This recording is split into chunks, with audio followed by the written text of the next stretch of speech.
ঢাকা বিশ্ববিদ্যালয়ের শিক্ষার্থী শাহরি আলম শাম্য হত্যার ঘটনায় অর্ধদিবস শোক পালন করছে ঢাকা বিশ্ববিদ্যালয়। বন্ধ রয়েছে সব ধরনের ক্লাস ও পরীক্ষা কার্যক্রম। এ নিয়ে জানাতে সেখান থেকে যুক্ত হচ্ছেন সহকর্মী ফাহিম ইউসুফ। ফাহিম, ক্যাম্পাসে কেমন পরিস্থিতি বিরাজ করছে? আমরা এখন ঢাকা বিশ্ববিদ্যালয়ের ভিসি চত্বরে রয়েছি। ভিসি চত্বরে বর্তমান যে পরিস্থিতি, এখানে ঢাকা বিশ্ববিদ্যালয়ে শাখা এবং কেন্দ্রীয় শাখার ছাত্র দলের পক্ষ থেকে কিন্তু মানববন্ধন কর্মসূচি পালন করা হচ্ছে।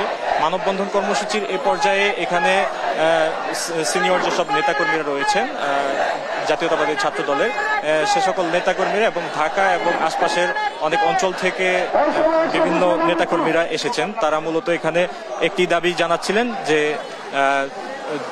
অতি দ্রুত যাতে শাম্য হত্যার বিচার হয়। শাহরি আলম শাম্য হত্যার বিচারের দাবিতে ইতোমধ্যেই বিশ্ববিদ্যালয় প্রশাসন কিন্তু অর্ধ দিবস শোক কর্মসূচি পালন করেছেন। তারা দুপুর 1টা পর্যন্ত বিশ্ববিদ্যালয়ের সকল ধরনের কার্যক্রম বন্ধ রাখার ঘোষণা দিয়েছিলেন গতকাল। সে হিসেবে এখন পর্যন্ত সকল প্রশাসনিক সকল কার্যক্রম বন্ধ রয়েছে। এদিকে ঢাকা বিশ্ববিদ্যালয়ের যে ভিসি চত্বর রয়েছে, ভিসি চত্বর সম্পূর্ণটাই কিন্তু এখন ছাত্র দলের যে সকল নেতাকর্মীরা রয়েছেন তাদের অবস্থান কর্মসূচি এখানে। তারা এই বিভিন্নভাবে আমাদেরকে জানানোর চেষ্টা করছিলেন যে কোনো মূল্যেই শাহরি আলম শাম্যের যে হত্যাকাণ্ড ঘটেছে, এই হত্যাকাণ্ডের বিচার হতে হবে এবং বিশ্ববিদ্যালয় প্রশাসন সহ তারা প্রশাসনের যে সকল পর্যায়ের যারা দায়িত্বরত রয়েছেন সকলের প্রতি আহ্বান জানাচ্ছিলেন বারবার যে কোনো কার্যক্রম খুব দ্রুত করা হয়। এছাড়া এই শাম্য হত্যাকাণ্ডকে ঘিরে কিন্তু ঢাকা বিশ্ববিদ্যালয় এবং আশপাশের নিরাপত্তা অনেকটাই এখন জোরদার।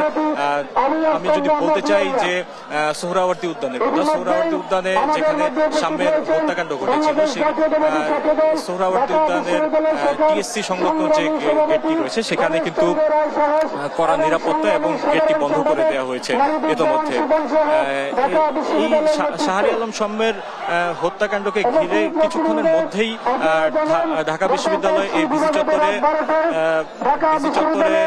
ছাত্র দলের যে কেন্দ্রীয় সংসদের নেতৃবৃন্দ রয়েছেন তারা একটি সংবাদ সম্মেলন করবেন এবং সেখানে তারা তাদের যে দাবিগুলো রয়েছে সেগুলো তারা আমাদের জানাবেন। এই ছিল ভিসি চত্বর থেকে সর্বশেষ।